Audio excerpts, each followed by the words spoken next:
Howdy, how are you doing? Good to see you today. Welcome to the maybe the eighth episode of the Clay. Maybe number 8. Is it number 8? I think so. Number 8, the 8th edition episode of the Clay and Woodrow Show. And if you have watched even 4 of these episodes, we congratulate you. That is quite an undertaking. I've seen 3 of them myself, and they're decent. They're decent. So I did get some feedback today, and I won't say who it is, but a local person that people know, and she said that even through the football stuff, that she watches and she listens because in some ways it's kind of like a train wreck. And I said, well, thank you. I think it was a backhanded kind of compliment. And she just said, I keep waiting for the train wreck. So I appreciate any type of viewership that we have. Train wreck, no train wreck, doesn't make any difference to me. But we do welcome you to the Omar Oliver Studios here at the 17th floor of the Trellis Carpenter Building. We welcome you to the 8th edition of the Clay and Woodrow Show. And as you will see, Woodrow is on cam today, once again behind the scenes, running stats for us, looking up numbers for us, especially as it pertains to college football. And Woodrow, mainly, he follows the Vegas line. When that Vegas line moves, Woodrow lets us know so that we can get in our bets to Vegas, which I believe is illegal. So we're not doing that. I'm just kidding. So our sponsor today, the Okefenokee Fellowship of Christian Athletes, and I will tell you this, that's an organization I'm very involved with, and today is Giving Tuesday. And whether or not we need a Giving Tuesday in order to manipulate us to give, it is what it is. We need to be reminded to give. That's probably a sad state of affairs. But the Okefenokee Fellowship of Christian Athletes actually has a private anonymous donor that has given $2,500, and they're looking for, and they're willing to give that. They're looking for $2,500 worth of gifts to match that. So if you could, and I just checked in with Toby Cruz and the group over at Fellowship of Christian Athletes, and we're over the $4,000 mark. We're trying to hit a $5,000 goal, so we're close to that. So if you can, please give generously to the Fellowship of Christian Athletes that serves Ware, Pierce, Bacon, and Brantley, that Okefenokee Fellowship of Christian Athletes. And then I want to thank and welcome Don Cheadle, my producer. He's in studio today. Don, thank you. Good afternoon, good morning, wherever we're at. Good. Hello. Don, we need to give some praise and kudos to Woody. His father just finished 3rd in a European International Hunt Championship, and Woody is ecstatic about it and says we're not giving him enough time on that type of topic, because his dad, as you can tell, he looks excited. Woody's fired up about it. His dad finished 3rd. Really, I think it started out with something like 500 dogs, and then 64 were invited, and then Woody's dad, who is some fancy name, Tamrose Aragon, but they call him Arthur. Wow. Arthur Tamrose or something like that. But Aragon, some fancy name, finished 3rd out of just really all European type retrievers. So we congratulate Woody's trainer, Maddie Lambden, who is an Irishman. So Maddie and I talk on the phone from time to time, and he does not understand redneck, and I don't understand Irish, and so we don't understand either one of us. So our conversations are very, very long and belabored. I think we've only talked on the phone once, and I've heard a video from him, and I don't understand a single word that he's saying. But he's top of the morning to you. See, top of the morning to you, that kind of thing, the very high pitched kind of thing, and I don't understand a word that Maddie is saying. So today, we'll quickly, this is a big week for football. Obviously, we've got all the championship games coming up this weekend. I'm even going to give you the Woodrow's locks, the winners and losers. But first of all, I'm more interested. I always love this time of year when we got the coaching carousel that goes on. They call it, so actually Black Sunday, the Sunday after the regular season games line up, you just start finding out about coach after coach after coach, and normally they're fired on that Sunday. So I'm going to tell you who's lost their jobs and who the replacement should be. So these guys don't have to pay these firms, hundreds of thousands of dollars to find their next head coach. They can just tend it to the Clay and Woodrow show. But my first answer is anybody that has a coaching opening right now should be talking to Joe Brady. That's the offensive coordinator at LSU. Not that I'm that big of a Joe Brady fan. I just need him out of the SEC because he is killing football teams in the SEC. So any school that would like to grab up Joe Brady outside of the SEC, we would appreciate that. Then Mercer, Coach Bobby Lamb lost his job. I think Coach Lamb did a lot of good things getting that program started. That was a new program that he started from the ground up. And Mercer, look right here. I'm telling you, Philip Jones, your next coach. So I know he is a high school football coach, but he runs the best program in the state of Georgia. He knows how to recruit the state of Georgia. Mercer, go hire Phillip Jones, and you can thank me later with some season tickets or something like that. Arkansas, I hope they don't do this because it'll break my heart, but they'd be crazy not to go get Sam Pittman. That would really hurt Georgia from a recruitment standpoint, amongst other things. But look, possibly to see Arkansas as kind of a backroom pick to go after Sam Pittman. I don't think they're pursuing him, but they're crazy not. And I know that they're crazy because they're also pursuing Lane Kiffin, which is just crazy for anybody. You shouldn't hire Lane Kiffin to run a Dunkin' Donuts, much less a college football team. But Arkansas apparently has talked to Lane Kiffin. FSU looks like they're going after James Franklin to see if they can come up with the funds to get him away from Penn State. That's probably a pretty good hire. I don't want to have to recruit against James Franklin down in Florida, but it looks like he might be coming this way. And then interestingly, Ole Miss kind of parted ways with one of their own in Matt Luke. And I think they should go after Mike Norvell, the coach from Memphis. And so those are kind of my picks for where people might need to be. But most importantly, Mercer, go hire Phillip Jones. So the games that are coming up this week, I think we're all pretty aware of these. It's going to be Baylor versus Oklahoma in the 12, Georgia versus LSU in the SEC, Virginia versus Clemson in the ACC, and Ohio State versus Wisconsin in the 10. So I'm going to give you all, and I think chalk's going to fly in these games. I do think I'm going to go with Oklahoma this second time around because they just got to play a pretty competitive Oklahoma State team and handled that pretty well. So I'm going to go with Oklahoma. That's the only pick that seems to be questionable. And I know this won't be popular. I'm a huge Georgia fan, but when I'm making my picks, I'm saying if you required me to put my 401k, who am I picking? Not like where my heart is. And really, the way that my 401k performs, there's really not a lot of difference because I would not be losing much at all because I don't have much money in it. Not that my 401k doesn't perform well, because Steven Stipe at Edward Jones takes care of my 401k, and he does a phenomenal job. So it's not Steven's fault that I'm just broken poor.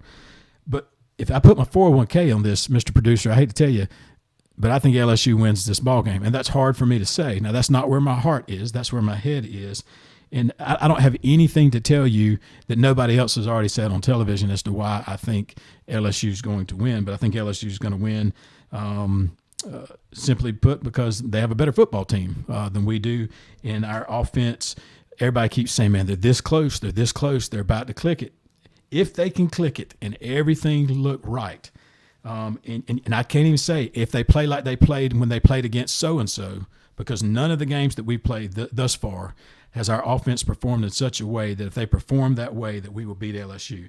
So our offense would have to perform. And the only way I would tell you that our offense had that hope, I would tell you Lawrence Cagers has got to have a great game.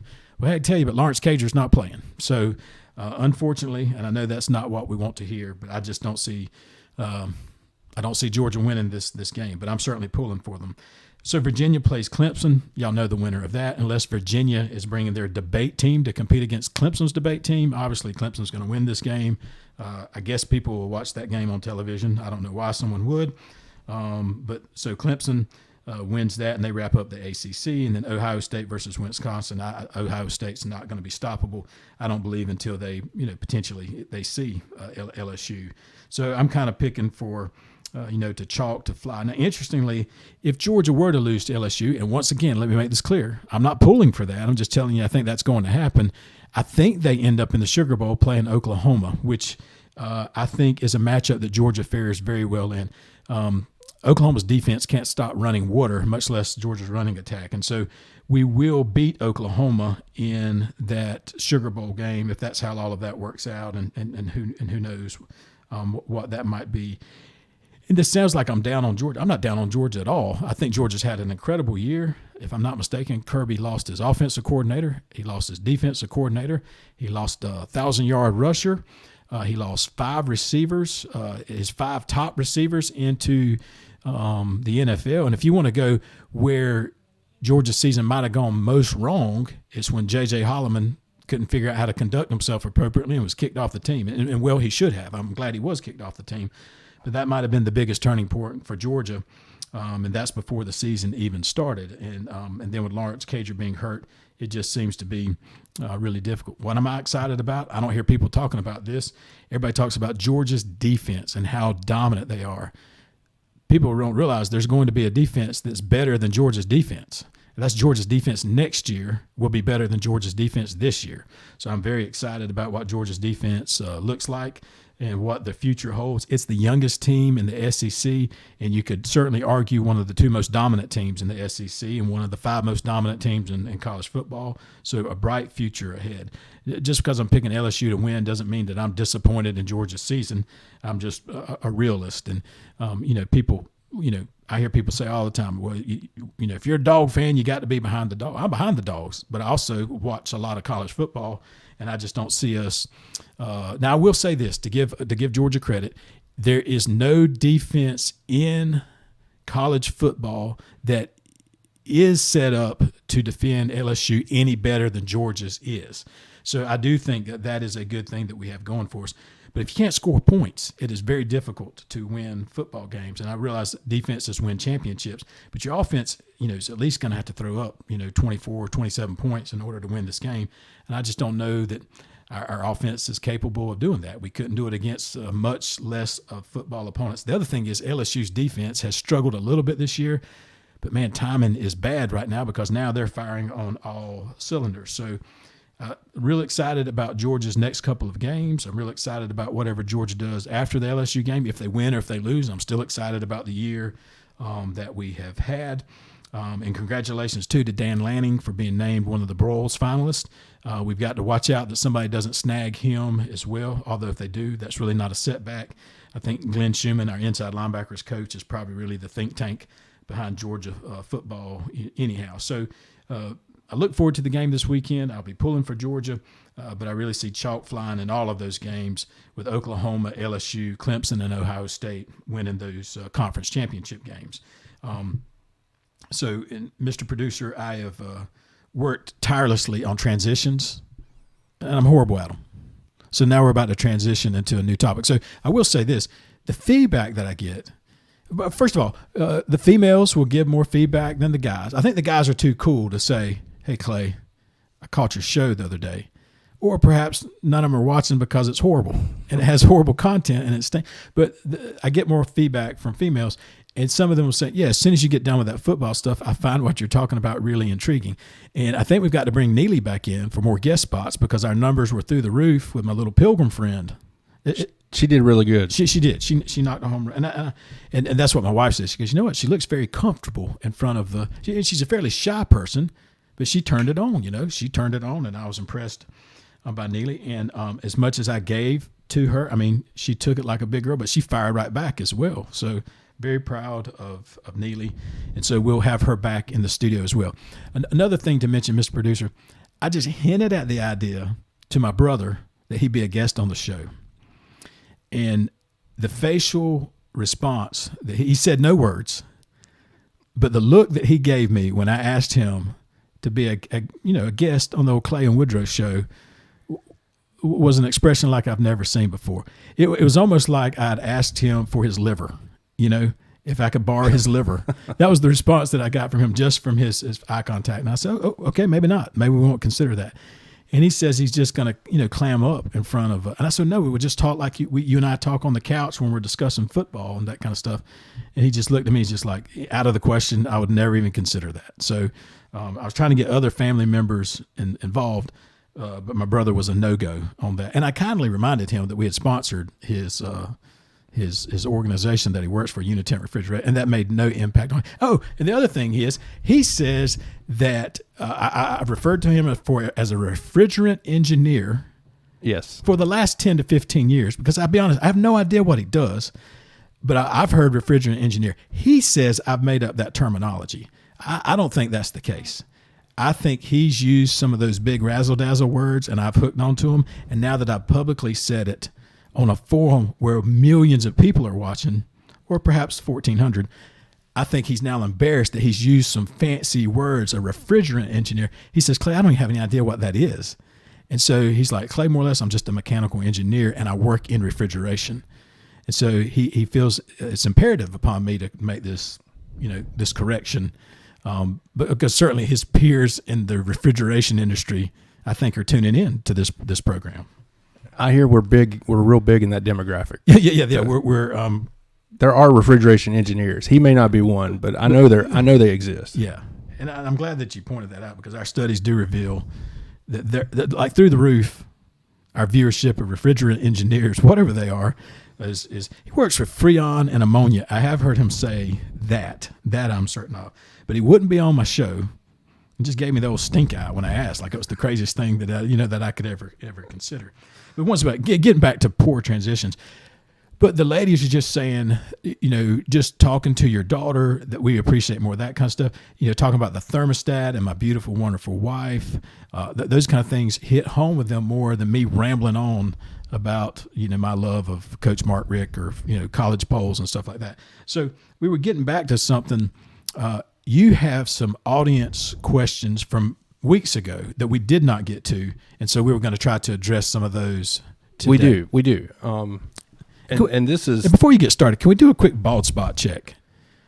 Yeah. Is it noticeable as ever? Not. Yeah, it is. It's pretty bad. It's bad. I took a little peek over there. I think it's as bad as it's been in a long time. And be honest with you, I don't know what to do about that. I'm just a balding fat man. Nothing says bringing in the new year, the old 2020, like come to the realization that you're bald and you're fat. All right. Rock away with these questions that our viewers have for me, but I'm going to throw them back to you as well to get some of your feedback as well. Right. They're very interested in what you're doing outside riveting of college football commentary. Okay, all right. And I know this is probably a little early to be thinking about this, but have you started thinking about your New Year's resolutions? Okay. Not early. The question is, do you have New Year's resolutions? Yeah, no. Okay. So I have before. My batting average is probably around, because I'm going to use a sports terminology here because I'm public school educated. I'm a little slow. But I'm above the Mendoza line on my batting average. I'm probably batting 300. That's probably pretty good too for New Year's resolutions.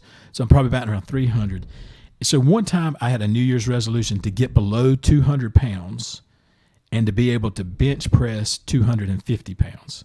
That was probably I had to go in the Wayback Machine. That's probably 8 years ago. And that's the last one of significance that I have done. So my thought process is, Mr. Producer Don Cheadle, that's Donnie Boy Cheadle at, what's that? You're at YMail, aren't you? Yeah, MySpace. MySpace, yeah, you're MySpace. That's right. Donnie Boy Cheadle at MySpace.com. I think I'm going back to that. 199 pounds. Now, I'm an older man. I'm 45 years old. I don't know that I can hit the 250 on the bench press again. I'm going to go, but that I can bench press my weight. So I get down to 199, and I can bench press 200 pounds. That's what you're going for this year. That's what I'm going for this year, and I can get a head start on it because you've asked me about it today. You've got a whole month. I've got a whole month to jump on almost a month. Now, you're probably wanting to say, Clay, what do you weigh now, and what do you think you could bench press? Fair questions. I can tell you what I weigh. So I'm looking into the viewership. I'm looking into your eyes right now. I'm not proud of this. I weighed in this morning at 233 pounds. Dos tres, as they say across the border. Dos tres is what I weigh, and that's embarrassing. I weighed 233, and bench press, I really have no idea. I'm going to say, let's go with 170. 170. I think I could bench press 170 pounds. So is 200, that might be too small of a goal. 34 pounds in a month? No. I'm not saying that I can do this in a month. I'm saying in the next year that I can get, I'm giving myself it's a 13-month resolution. Oh, yeah. I'm not going on Survivor and dying or anything. So over 13 months that I will hit 199 pounds. God, that'd be looking good. I'd still be bald, 199 pounds, and bench press. Let's say 215. 215.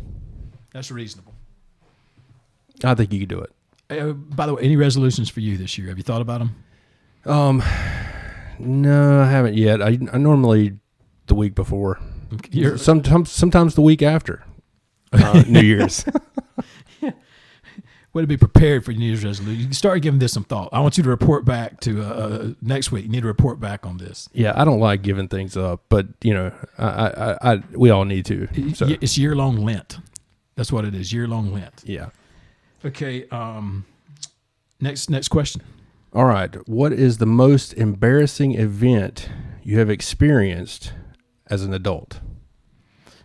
So the sad thing is this list can be it's long. B, I can give recent occurrences. So we can have a whole show dedicated. I will give you a quick one that just happened to me the day before Thanksgiving. We have some property behind my house that we hunt on, and this property is worth absolutely nothing unless I choose to sell it at some point in time, and then it's going to be worth a whole bunch. This property just like holds the world together, and so I went back there with a friend of mine, Michael D. Ambrosio, which, by the way, I also invited him to be on the program, and he gave me the same look that Banks did, like I'd lost my mind. But I went back there with Michael D. Ambrosio and went back there with Banner, my son, and we were walking around. Well, it is just muck and gook. I mean, almost year round, but certainly now it's just wet and it's just muddy gook. Like back when you feared quicksand as a child, this really is what quicksand is. And so we have 2 pair of hunting boots at our house. One have straps that are actually nice ones and good, and the other are just old $10 rubber like water boots, and they just come up to your calf. You can get them at Walmart. They're just black water boots. Banner beat me to the good pair of boots like a smart kid. I got stuck with the water boots. Well, they got out there, and I realized I needed to start heading back to help Brooke because we had family coming over, everything. Well, every 10 steps I took, my boots would sink down into the mud.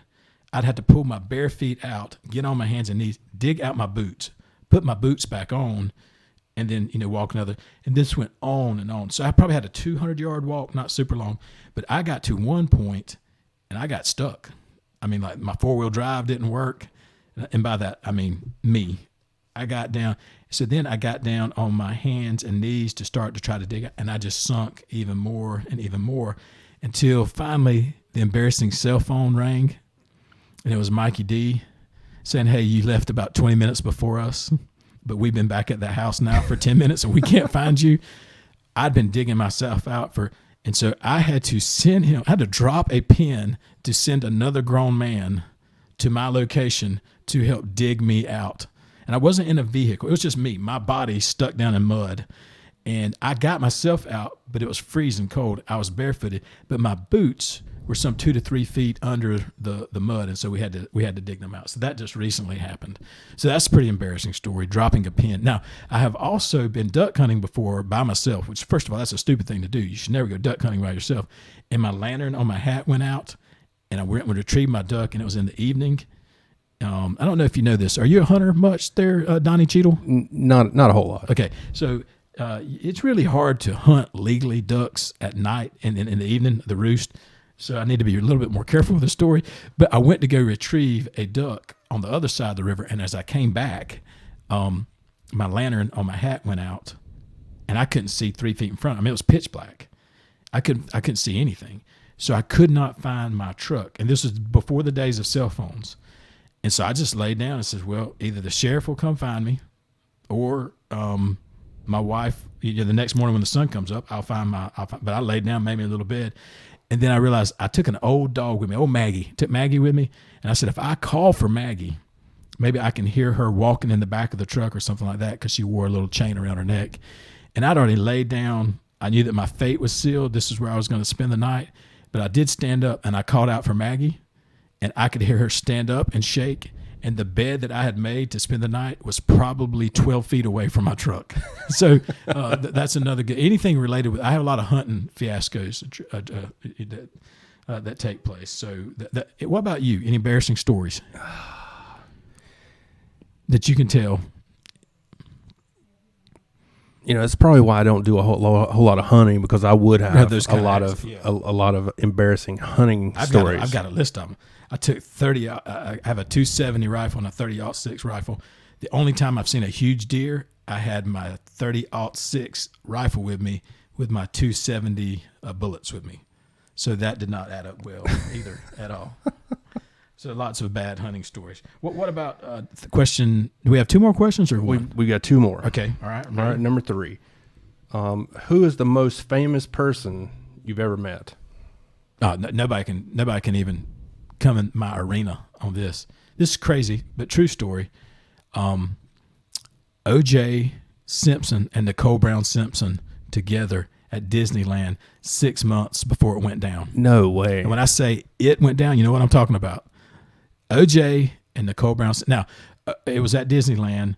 Justin and Sydney, well, I'm on first name basis with O.J.'s kids, but Justin and Sydney were very young at the time. And his wife at the time, Nicole, I think wife, but Nicole was in line ahead of us at Disneyland, and they were playing and running around me and my brother. And O.J. came over to kind of apologize for their behavior and to straighten them out. So I met the Juice, and allegedly the lady he might have killed 6 months before it all went down, and their two kids. True story, Disneyland. If my brother would come on the show, he could tell you that this is a true story. Did you testify at trial? Well, I think it got down to me and Kato Kalin, and Kato was had better character than I did, so I think they went with Kato. Do you remember the Kato character? Yeah, Kato. Yeah. That's just 10 minutes of fame there. But true crazy story, Disneyland, O.J. and Nicole Brown Simpson. Wow. Now, on a little side note, to embarrass my wife, we saw, and you may not be familiar with these, this is a little lesser known as far as famous, we saw what we thought was the Indigo Girls in the Atlanta airport. I don't know if you're familiar with the Indigo Girls, kind of folk, rock, 90s. Yeah. They still play a little bit. Amy and Emily, I don't remember their last names. And I was like, but I'm one of these, I'm like, Brooke, I think that's them. And Brooke's like, man, I think so. But Brooke's like, I don't care if it is them. I mean, what difference does it make? So I found it, and I don't know what got it. I found it just incumbent to sing a little bit of one of their songs.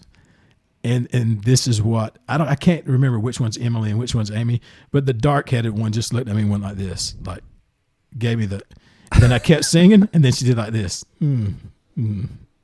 like stop. So I gave her a little ditty of her song. She confirmed it was them, and then through eye contact, much like Banks' stink eye, told me, cut that out. We don't need any more of that. And Brooke would not speak to me for about 30 minutes in the Atlanta airport because she just did not feel that was necessary.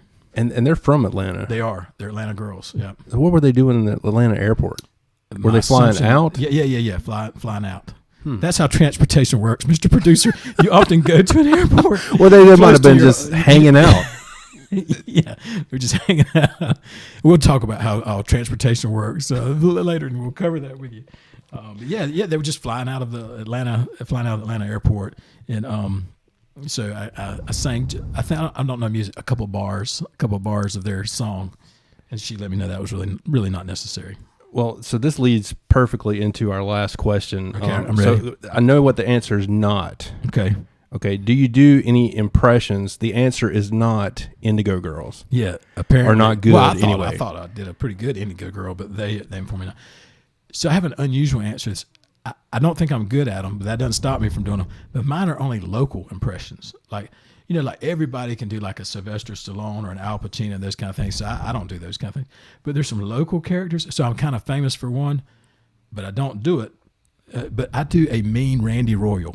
Sheriff Randy Royal? Sheriff. Yeah. Yes. So the natural question, because you are a producer, I mean, above all producers, you'd say, well, Clay, can you give us a little Randy Royal? And the answer is no, I will not, because the last time I checked, the man's still sheriff. And it could be that I might need him at some point in time. And me going around mocking the sheriff is not something that I want to do. But I do a mean Randy Royal. I really do. And it's probably tastefully done. Oh, I'm sure. Respectfully. I'm sure. With all due respect. With all due respect. And so with my friends, it is kind of a go-to they ask me to do from time to time. But so privately, I will do a mean Randy Royal. And typically, he's in campaign fashion. You know what? He's gripping and grinning. You know what I mean? Oh, yeah. Yeah. So I think it's a home run. It's good at parties, that kind of thing. Please tell us that wraps us up on the... Wait, do you do an impression? I do a couple local impressions. You got to be careful with the local. You do. Yeah. And that's our base right now. We're trying to build our base. It's probably not a good idea to force people away. That is correct. Point.